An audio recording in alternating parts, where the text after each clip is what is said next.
त्रिदलं त्रिगुणाकारं त्रिनेत्रं च त्रियायुधं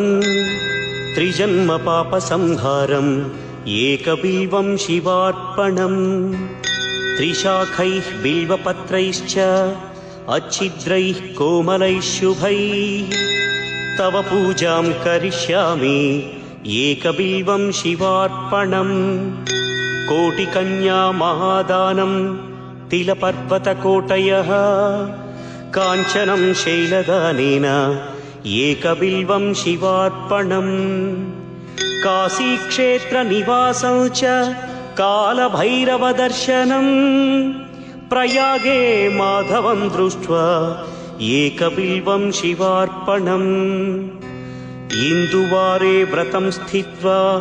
निराहारो महेश्वर नक्तं हौष्यामि देवेश एकबिल्वं